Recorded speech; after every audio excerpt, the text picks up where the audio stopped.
Donald Trump delivering on his tariff threat. The stock market is selling off. We saw it overseas and now playing out in this first hour of trading in North America. For some more insight, we're joined by James Callahan. He's a portfolio manager at Barometer Capital Management. James, nice to see you. Thank you, John. Was the market too complacent when it came to tariffs and the threat of them, do you think? I think market was a bit complacent on the threat of tariffs, but when you look at market internals over the last 2 weeks, yes, the price action yesterday and today is painful and severe, but it's not really surprising.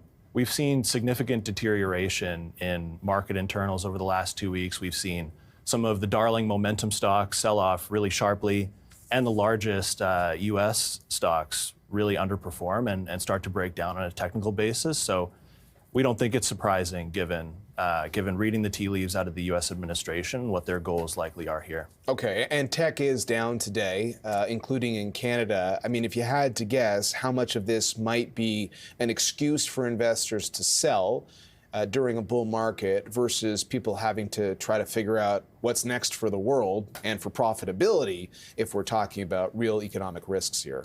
Absolutely. There are some great profits to be taken off the table here, and I think that's what we've seen so far. You know, our view has gotten significantly more cautious over the last 2 weeks because the amount of economic uncertainty, I've never seen anything like it. When you look at economic uncertainty, policy uncertainty indices, like they're at all-time highs. There are just a lot of open questions right now, and it can be tough to parse where we're going to go from here. And so when you're making investment decisions right now, I would argue a lot of them are made with sort of a long-term thinking, but have you been thinking about trying to do some positioning around companies that might be, I don't know, like Tariff-Immune? So we have. There are some names that we can talk about that are probably less levered to tariff impacts, like some of the aircraft producers and aircraft parts manufacturers.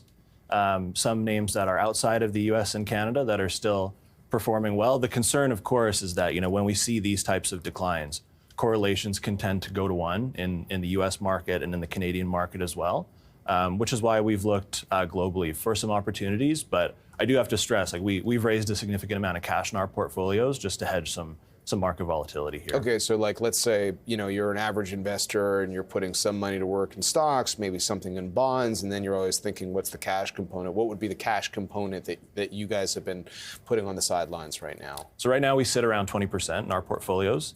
That likely comes a little bit higher after price action today.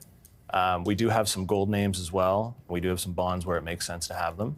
But the outlook going forward, like our view really has turned into, it's likely the easy money's been made at this point. And so from an index perspective, we likely see some weakness persist because market internals are quite weak.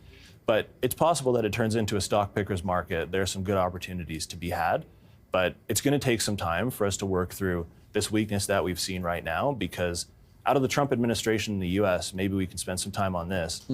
Their goal increasingly has been to condition investors for economic weakness. We started to see it over the weekend when the Treasury Secretary Scott Bessent gave an interview, and he claimed it's not Trump's economy until 6 or 12 months post-inauguration. It's still Biden's economy in their mind right now.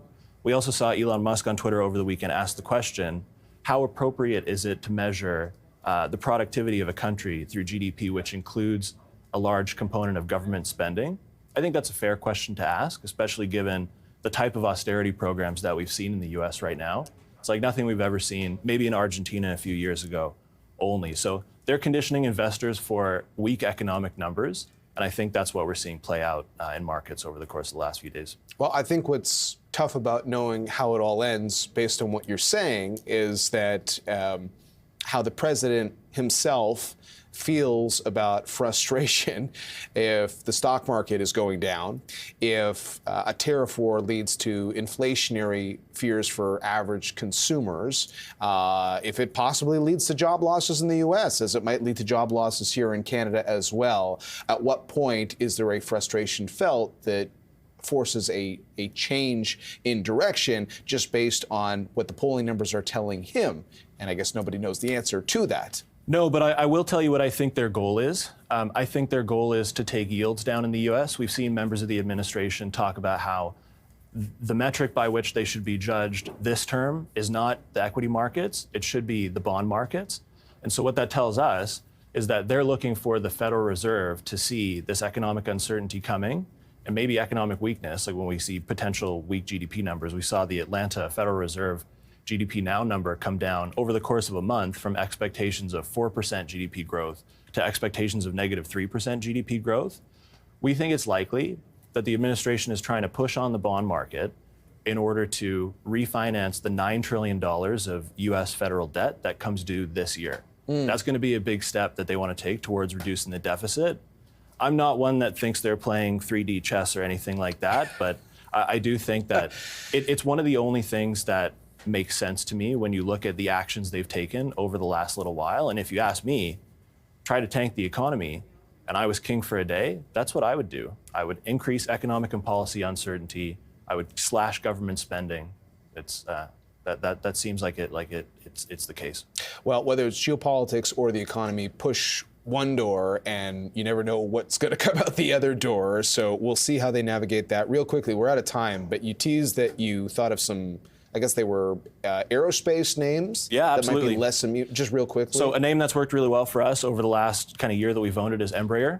So they're starting to fill the gap that's left by Boeing in the aircraft market as they've had production issues. So Embraer is the leader in regional sized jets, kind of under 150 seats. And we've seen a number of large deals signed as aircraft owners and operators are seeking to buy airplanes, and it's a supply constrained market. So they're looking increasingly to Embraer to do that. Okay. James, thanks very much. Appreciate it. Thanks, John. James Callahan is a portfolio manager at Barometer Capital.